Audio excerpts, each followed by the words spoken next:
Well, thanks for visiting our website, rebuilderinAbox.com. Today we're going to be rebuilding the Bosch alternator, popular on Dodge Ram. The family of Bosch alternator that we're working on here specifically is recognizable and identifiable by the 15 millimeter nut holding the plastic back on, and they always have the serial number and the identification numbers in the amperage rating printed in the flat area above the rear bearing. To take the rear plastic cover off, there's a Phillips head down in here, and take the 15 millimeter socket to take the rear nut off. Some of these models have a built-in regulator like this one. Probably fits cars like Volvo or Mercedes, and it'll have 3 Phillips holding it on. So you'll have a Phillips head here, here, and here that you have to take off to remove the voltage regulator brush holder assembly. The Mopars have an external voltage regulator, so there'll be only 2 Phillips head screws holding it on. You take it off, take those screws out, and pull this assembly backwards like this, and the brushes are still attached. So there's a shot of the voltage regulator / brush holder assembly, and there it is removed. The next step is to take the 4 bolts out that hold it together. There's 4 bolts on the exterior. There. There's one, and this one over here. The best way to take those off is with a 5/16. Try not to use a Phillips head. Just get a 5/16 socket and break those loose and take them out. Now we need to tap one apart by placing one hand on the rear plate assembly and tapping on the front plate with a hammer.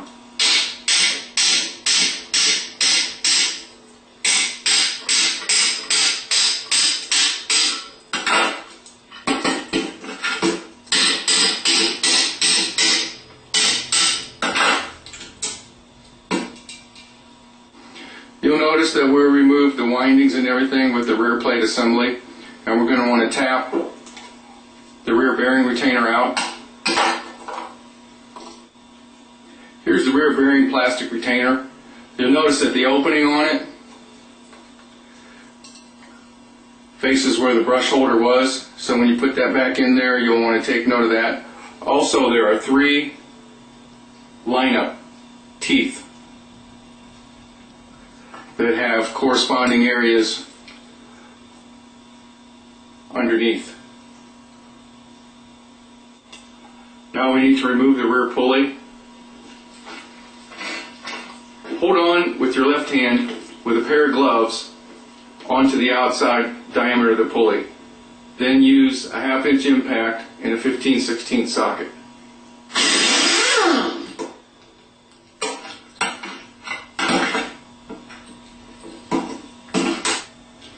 There's a lock washer, like a wave washer, and the nut, and the pulleys usually come right off. If not, stick a couple screwdrivers behind it and pry it off. Also, you can use a little bit of rust bust down in on the shaft to help it if it's a little rusty. Place the alternator upside down in a vise with the jaws open enough so that there's a gap between the rotor and the jaws of the vise, but the rear plate is supported by the jaws of the vise. Spray your favorite brand of rust bust on the shaft. Wait 5 minutes. Put the pulley nut back on the front threads. Lay a 2x4 over the top .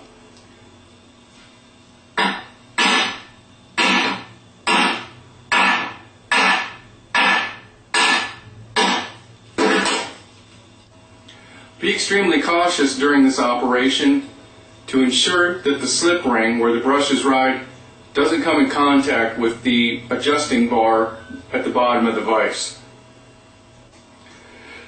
This is the spacer that's behind the pulley that was left over after we removed the shaft. This is the outside, the part that's towards the pulley. You'll always notice a little bit of rust on that surface. This part with the smaller, a little bit of rust on that surface. This part with the smaller index on it will be the part that goes towards the inside, the part that touches the bearing. What we need to do is remove the 4 Phillips head screws that are holding the bearing in, and there's kind of a trick to it because a lot of times when you're trying to remove them, they're not going to just come right out.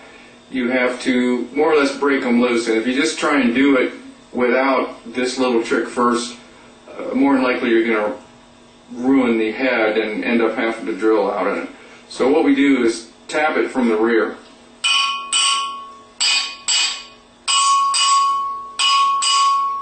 And that helps loosen them up so that the X in the Phillips head doesn't strip out on you. There's the bearing cover that's been removed and the 4 screws that hold it together. So now we're going to tap the rear bearing, the front bearing out of the front plate.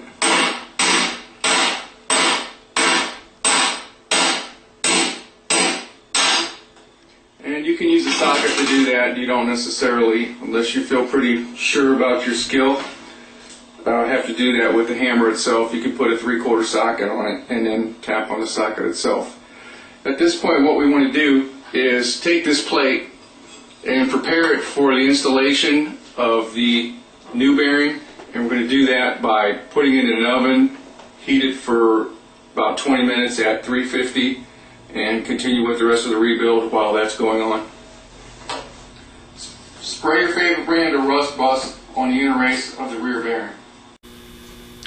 Occasionally on some alternators we'll be faced with a bearing that needs to be removed from the shaft. The tool that makes this job the easiest and a worthy investment for any shop is a Dremel. You'll be needing a reinforced cutoff wheel. The Dremel and the reinforced cutoff wheel are available at any big box store, Lowe's, Home Depot, or even a Walmart. Draw a line on the outside race of the bearing on one side, and then 180 on the other side. Draw another line. We're going to use the Dremel wheel to cut along that line.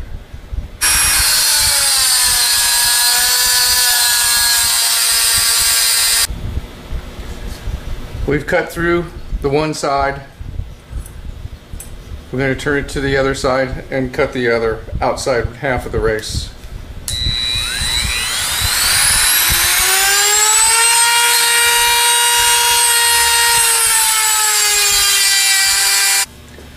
After the outer race and the balls in the cage have been removed, we need to deal with the inner race. Basically following the same procedure. One method, if you can get a grinder in there or a grinding wheel, you can grind a piece off the side so that it gets down to the shaft and it relieves the tension on the inner race. We prefer to use our Dremel for this in the same fashion. I've scribed a line and then you scribe another line on the other side 180 away from this one and use the Dremel to cut it off.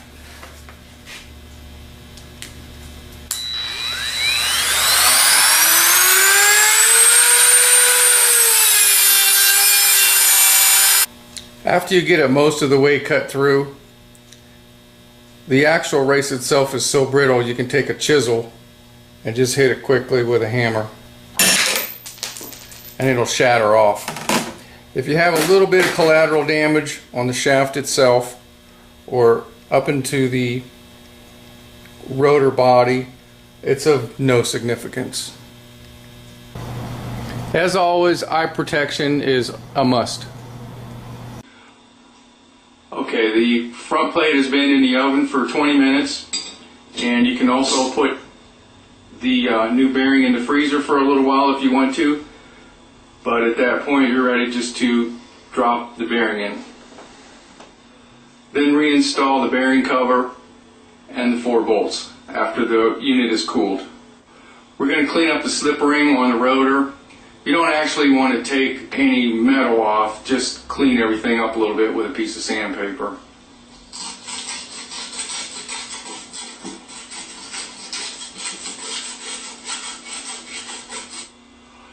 choose a deep well socket from your selection. You have to choose properly and carefully because this deep well socket is going to be used as a rear bearing installation tool. First, we have to perform 2 tests with the socket to make sure that we select the right one. The first test is we're going to be installing by tapping on the center race, because when you tap a bearing onto a shaft, you always tap on the center race. When you're tapping it into a plate, you tap on the outer race. But the socket has to be the inside diameter roughly the same as the inside diameter on the inner race of the bearing. The other thing that the socket has to be tested for is you have to put it on the slip ring and make sure that it goes down far enough without interfering or hurting any of the copper as you tap on. In this particular case, we have a impact socket at 3/4, but sizes will vary from kit to kit or manufacturer to manufacturer. So choose a tool wisely as long as they fit the 2 outlines of criteria that I just told you about. The same inside diameter as the inner race, and that there is no interference with the slip ring. Then you're ready to put a little bit of oil on the shaft and then install the rear bearing.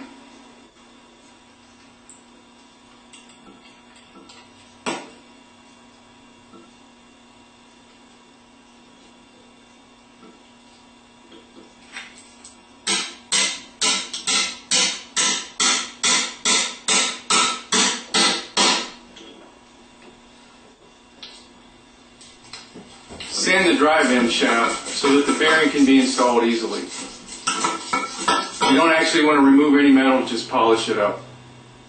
Then put a few drops of oil on it and spread it around with your finger. Usually the bearing falls right on, but you can use a similar tool to the other tool that you used to tap on the rear bearing.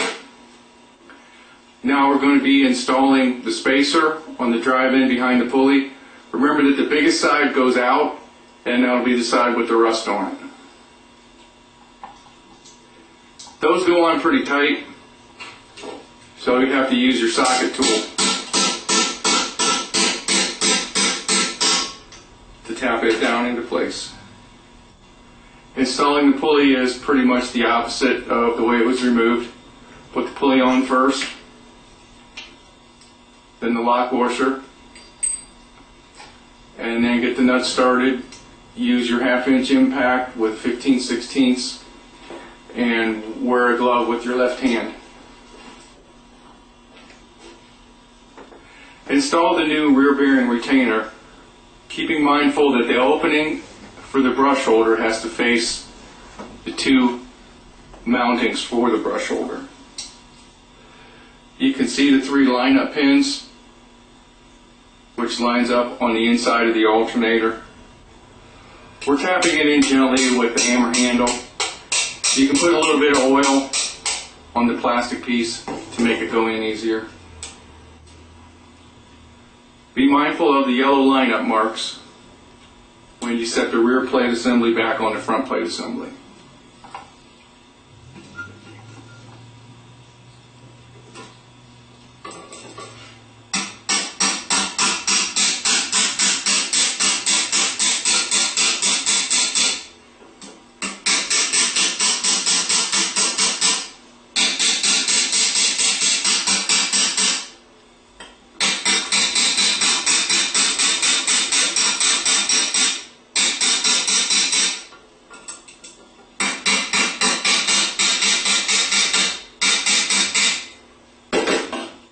As you're tapping it back together, don't tap on the rectifier area where the plastic is. If it won't go back together for you, you can put a little bit of grease on the metal part of the stator winding laminations, or you can just finish it off by putting the through bolts back in and gradually tighten them up using a cross pattern. At this point, we're ready to hold the alternator in one hand and spin it to make sure that everything's spinning freely. If it doesn't spin freely and you meet with a little bit of resistance or a little bit of a tick, it's not really anything to worry about. You can tap on the outside with a hammer and retighten the through bolts to get rid of some of the clicking if you have a severe case. But generally after you install, it's going to correct itself anyway. If you have a built-in regulator, then there'll be 3 screws to put the regulator back on. For Dodge Ram, there'll only be the 2 longer ones. Now we're ready to put the voltage regulator back on and put the 2 or 3 Phillips head screws back into position.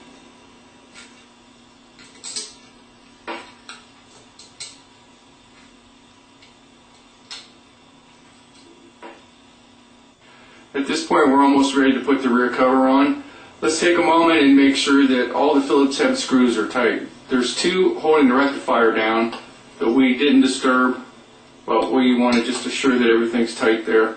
And then this is a good time to go ahead and just double check the voltage regulator or brush holder hold down screws before we finish everything up. And we're ready to put the plastic cover back on. There's the 1 Phillips screw and then the 2 15mm nuts. Tighten everything down and we're done.